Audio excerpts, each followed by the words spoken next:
Today what I'm going to do is provide you with some high-level commercial insights.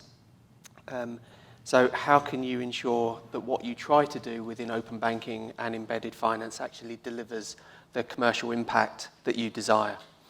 And that's regardless of how big or small your budgets are. And it's also designed to ensure that you get the most out of your investment.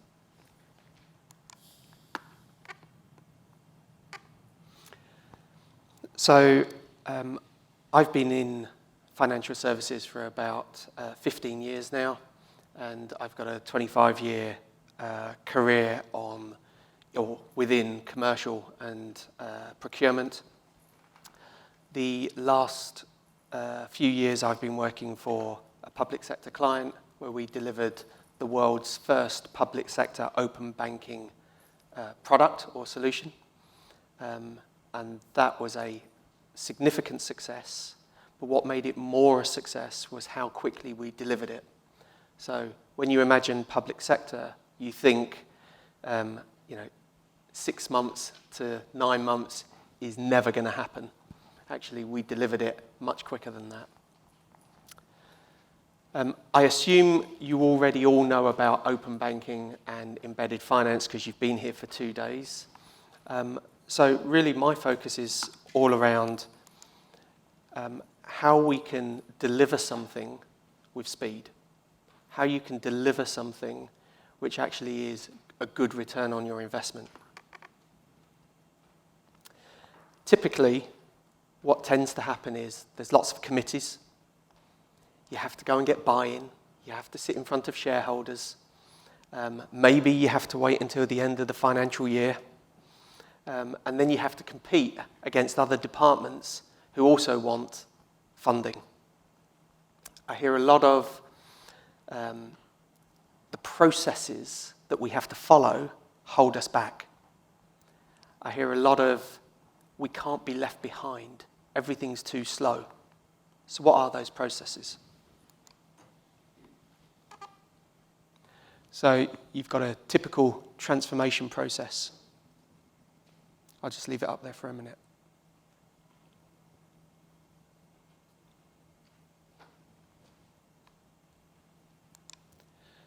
You've got a project management process.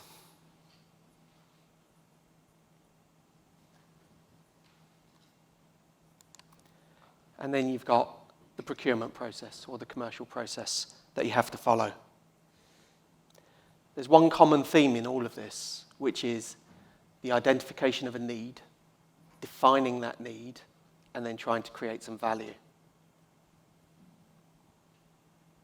But we've all come up against scenarios like this, where the CTO says, I can build it. I've got the team. I've got the capability. And actually, most of them do think that they can do that. But open banking and embedded finance is slightly different. Firstly, it's regulated, and you have to be compliant. So the killer questions you have to ask yourself as a CTO is, do I have the open banking technical expertise in-house? Should I choose to build it, or should I buy in or outsource that service? Do I have the internal team to continuously support and to manage my ongoing compliance requirements if I were to do it in-house? So why not work with third-party providers who have all of this sector expertise, who have all of this knowledge, and are already compliant?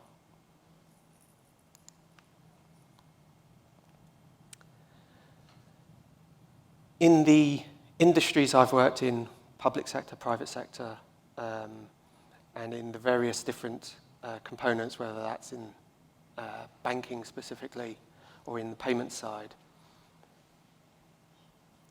what I've always focused on is trying to find the most cost-effective approach to delivering solutions.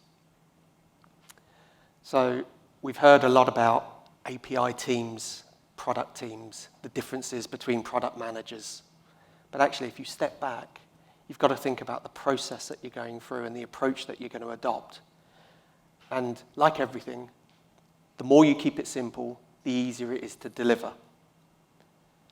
But when you think about this, what you've also got to do is think about, how does this align with my business strategy and my goals and my objectives? So you've got to think about your vision. You've got to think about your mission statement. So what am I doing? Why am I doing it? What's its purpose? Simply saying, I've got a new service that I want to run an API through, or build through an API, so I can make money, I can monetize my API, is an outcome. That's not a strategy. Okay? Consider what sets you apart from your competitors. Consider what your focus should be and why. And that all comes from things like consumer research, but also what we'll talk about in a moment, which is understanding what value is. As I said earlier, consider your staffing needs internally. Consider how they can meet their objectives. And then consider whether or not you have the right capabilities internally and externally to deliver on a project. So in this, the most important thing is that you define the need, okay? And that is through the creation of a problem statement or an opportunity statement.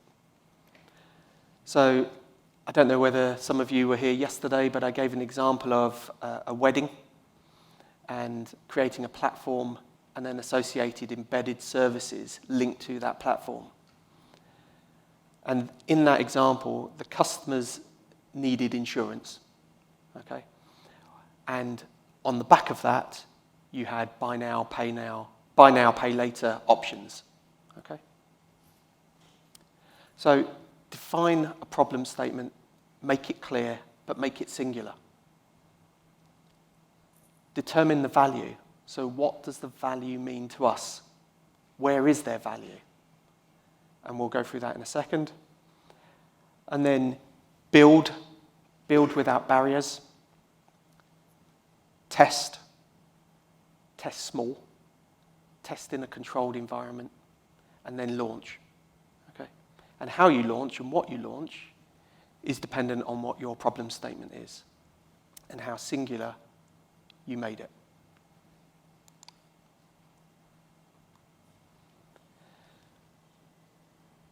What I always tell my clients is there is a difference between proof of value and proof of concept. Proof of concept, you're already thinking about investment. You're already thinking about what that cost is. You're already thinking about spending quite a bit of money on your project teams, your development teams, pushing it into a live production environment. And when you think in that way, you're automatically already thinking about scale. You're already thinking about how can I make money on the investment that I've put into this. But a different way of looking at it is looking at proof of value first. So this is where you test, you fail, you test again, you iterate.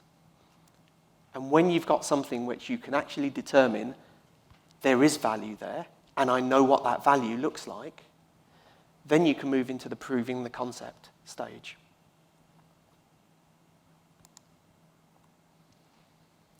So what is value? Certainly not this equation, because I didn't understand it. But value could be the driving of new revenue, so a new revenue stream to you. It could be around customer retention. It could be about satisfying a customer need or solving a customer problem. It could be that you just need to put something in place to survive as a business. An example I wrote down, which I'll read, is the reason we want to use open banking and embedded finance is because it helps us identify cross-sale opportunities for a particular service and product solution we know existing customers don't have today, but by design we want to make it easier for them to purchase and make purchase decisions on. So that's a really defined problem statement. We want to help the customer make better decisions when they're about to make a purchase. Okay? Other examples are, you could think about your onboarding process. I want to reduce the time of the onboarding process. So your value there that you're looking for, which is tested in an outcome basis, is, did I reduce the time frame?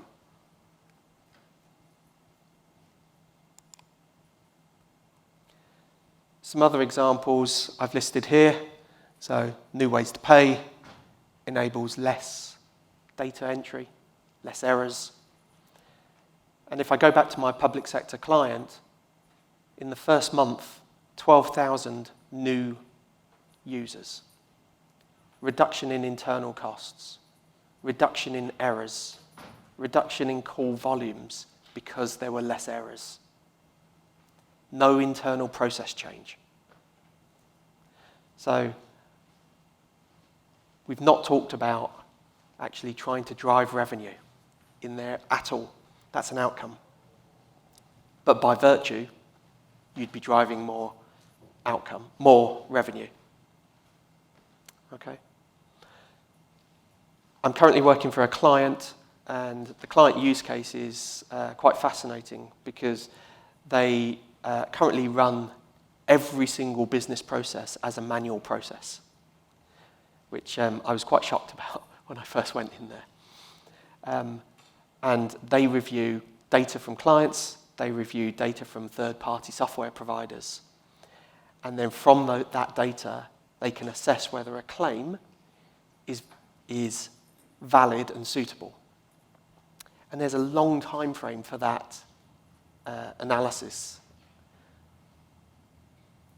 So the desire is to look at how can we automate and reduce the manual handling. So that's one outcome that we want to try and achieve, or one value we've identified. How can we improve the accuracy of the data is another value that we've identified. How can we satisfy ourselves and the regulators that we're doing the right type of due diligence on the data that's coming in and on the resellers that we have, as an example. So there's two values there that we want to try and explore. And now what we need to do is we need to prioritize what's important for us. So the key one here for this particular client is reducing the time frame. And the only way that that's going to happen is through automation.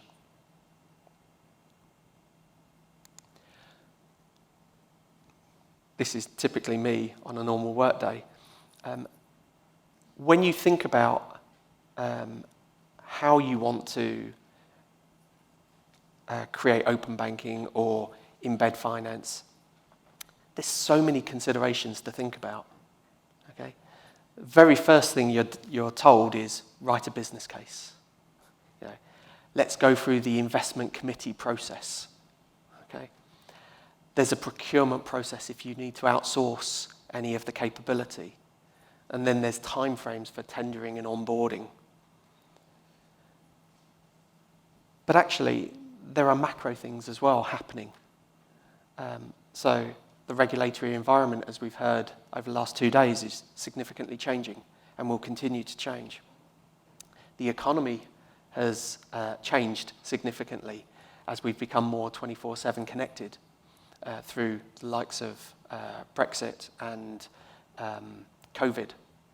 Socially, we're looking to try and do more. So there's more on apps, more on devices. So we're moving more towards a cashless society where self-IDing is really important.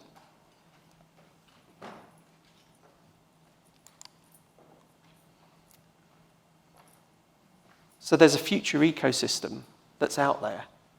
And my role as a commercial advisor is to try and pin together not just a singular product or a singular solution and think about that commercial journey, but actually think about strategy. Think about how you pin strategy, the commercialization of services and products, and then think about these macro environments that are behind us that are happening and that actually will get left behind if we don't look to try and be part of it or influence it. So OpenX is what I've classified open banking and embedded finance as. but obviously, as you know, we'll move to open data at some stage. You've got a brand new payments architecture which is being designed and will be out in the next 3 to 5 years. And that will change the way in which payments happen. So smart payments through direct debits, where you can actually adjust through thumbprints how much you want to pay someone, whether you want to defer a payment. All of these things are going to happen in the background. If I drop down to connected society, the expectation that open data will lead to connected marketplaces. So again, taking that wedding example, it's not just one provider who provided wedding dresses. Actually, it's all of the providers in that wedding journey that are connected, that are sharing, and that are trying to do it in a way that doesn't cannibalize their own investments. So they'll have to work together. They'll have to collaborate. They'll have to work in partnership. And that's been some of our theme that we've been talking about. Global awareness. So for me, this is where we look at cross-border interactions, digital capabilities. How do we get ready for that? Because that's actually coming. And some organizations like Shopify have tried that through the collaboration with Stripe. But there is demand in that B2C and B2B space, and that particularly the e-commerce space. And then fraud. Fraud is huge. So I gave a stat yesterday, £206 billion of fraud predicted by 2025. So it's in all of our interests to think about how we connect, how we commercially invest, but do it in a way in which it doesn't impact the customer. Because actually, when you think about fraud, all that's happening is that money is being passed to the customer to pay. So you've got £205 billion, which actually could go back into economies, back into actual clients, and reducing their cost to serve.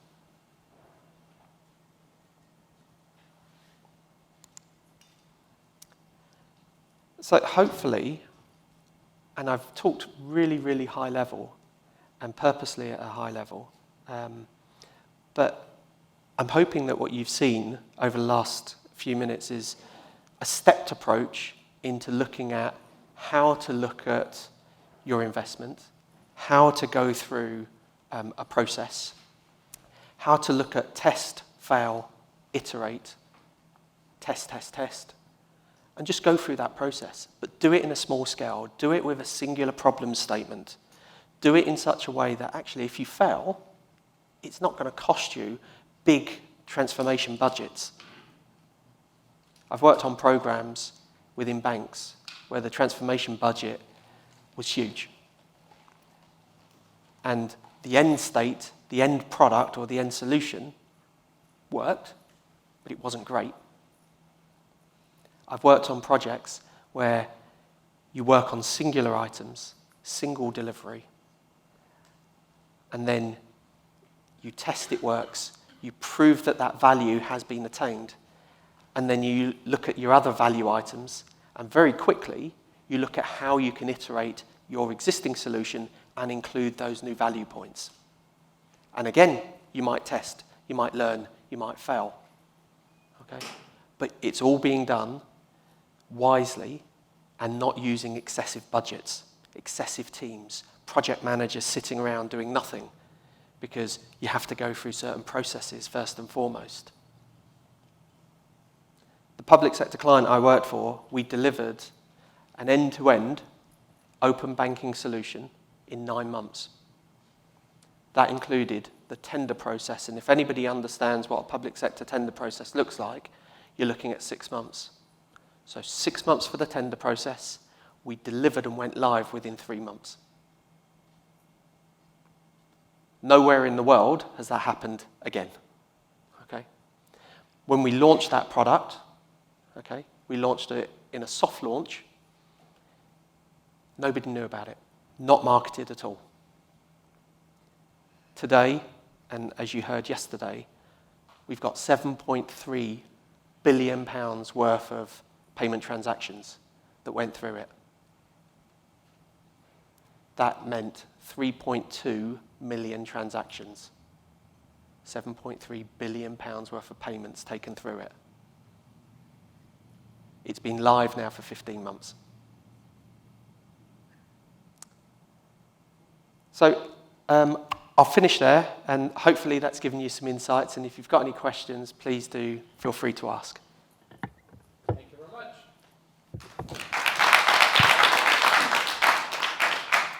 We have time for one question from the audience.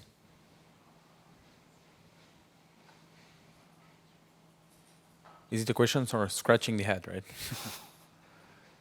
So yeah, you said 9 months, right? Yes.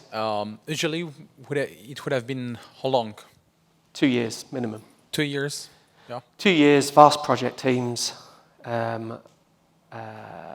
Obviously, commercial teams involved, product teams, product owners, dev teams, all sitting around waiting for their turn because they've been given an investment budget and told, yep, here's the budget, go. But it doesn't work that way. What can they test? And so is it, to your mind, is it more a cultural problem, a tech problem, a strategy, executive strategy, like understanding problem about what's happening? Like, where's the main blocker most of the time when? Sometimes it starts in the boardroom with the shareholders who say, our competitors are doing this, how can we do the same? Another way of looking at it is to say, how do we know enough about our customer? Do we know enough about our strategy to help us move to the next level? And that's what I find a lot of organizations don't have. They've drafted, somebody's come in, a consultancy has come in and drafted their strategy, but do they live and breathe it? They don't. And so now what they're trying to do is force commercial products out there, commercial services out there, which are really good services, but they're trying to do it in a big bang. We've created this service, now we need to push it out. As opposed to saying, what's the problem statement that I'm trying to solve for? What's the opportunity that I'm trying to drive? So if you turn it on its head and don't look at, I've got something, I want to put it out there, to actually, what am I trying to solve for? And how can I come backwards and work to it? You're working at a much smaller scale and you'll deliver a lot quicker.